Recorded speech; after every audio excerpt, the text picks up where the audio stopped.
Hello friends, welcome to Rishu Kitchen. ಈಗ ನಾನು chilli chicken ಹೇಗೆ ಮಾಡೋದು ಅಂತ ತೋರಿಸ್ತಾ ಇದ್ದೀನಿ. ಒಂದು ಬಾಣಲೆಗೆ 3 ಸ್ಪೂನ್ ಎಣ್ಣೆ, 1 ಸ್ಪೂನ್ ಗೀ ಹಾಕಿದ್ದೀನಿ. 6 ಹಸಿಮೆಣಸಿನ್ಕಾಯಿನ ಗುದ್ದುಬಿಟ್ಟು ಹಾಕಿದ್ದೀನಿ. ಈಗ 1 ಸ್ಪೂನು ಜಿಂಜರ್ ಗಾರ್ಲಿಕ್ ಪೇಸ್ಟು, ಅದನ್ನ ಸ್ವಲ್ಪ ಚೆನ್ನಾಗಿ ಸ್ಟಿರ್ ಮಾಡ್ಕೊಳ್ಳೋಣ.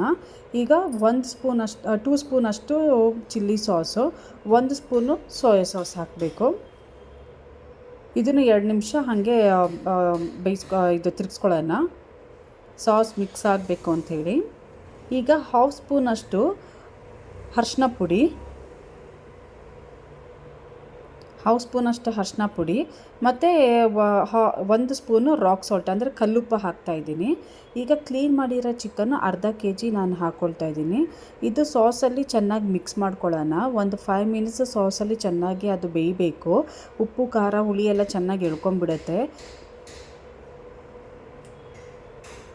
ಚಳಿಗಾಲದಲ್ಲಿ ಇದು ಚಿಲ್ಲಿ ಚಿಕನ್ನು ತುಂಬ ಟೇಸ್ಟಿಯಾಗಿ ಬರುತ್ತೆ. ಈಗ ಇದು ರೆಸಿಪಿ ಮಾಡ್ತಾ ಇರೋದು ನನ್ನ ಹಸ್ಬೆಂಡು. ನನಗೆ ಹುಷಾರಿಲ್ಲ ಅಂಥೇಳಿ ಅವರೇ ಮಾಡ್ತಾಯಿದ್ದಾರೆ. ಇದು ಅವ್ರದ್ದೇ ಸ್ಪೆಷಲ್ ರೆಸಿಪಿ ಇದು. ಈಗ ಒಂದು ಕಪ್ ನಾನು ವಾಟರ್ ಯೂಸ್ ಮಾಡ್ತಾಯಿದ್ದೀನಿ. ಚೆನ್ನಾಗಿ ಈಗ ಬೇಯಕ್ಕೆ ಬಿಡೋಣ ಒಂದು 15 ಮಿನಿಟ್ಸು. ಇದು ಹೇಗೆ ಬರುತ್ತೆ ಅಂಥೇಳಿ ನೀವು ರಿಪ್ಲೈ ಮಾಡಿ ಫ್ರೆಂಡ್ಸ್. ನನ್ನ ಹಸ್ಬೆಂಡ್ ರೆಸಿಪಿ ಇದು. ಈಗ ಇದಕ್ಕೆ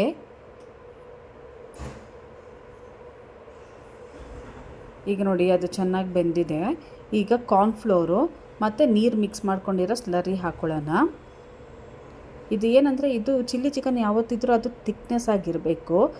ಅದು ತಿಕ್ಕಾಗಿ ಬರಲಿ, ಕರಿ ತಿಕ್ಕಾಗಿ ಬರಲಿ ಅಂಥೇಳಿ ಹಾಕ್ತಾರದು. ಈಗ ನೋಡಿ ಇದು ತಿಕ್ನೆಸ್ ಕಾಣಿಸ್ತಾ ಇದೆಯಲ್ಲ ನಿಮಗೆ. ಇದು ಚಪಾತಿ ಮತ್ತು ರೈಸಿಗೆ ತುಂಬ ಟೇಸ್ಟಿಯಾಗಿರುತ್ತೆ.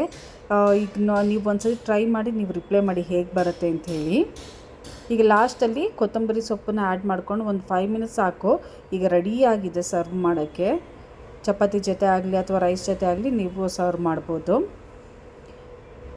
ನಮ್ಮ ಚಾನಲ್ಗೆ ಲೈಕ್ ಮಾಡಿ, ಶೇರ್ ಮಾಡಿ, ಸಬ್ಸ್ಕ್ರೈಬ್ ಮಾಡಿ. ಹಾಗೆ ಹೇಗೆ ಬರುತ್ತೆ ಅಂಥೇಳಿ ರಿಪ್ಲೈ ಮಾಡಿ ಫ್ರೆಂಡ್ಸ್. Thank you.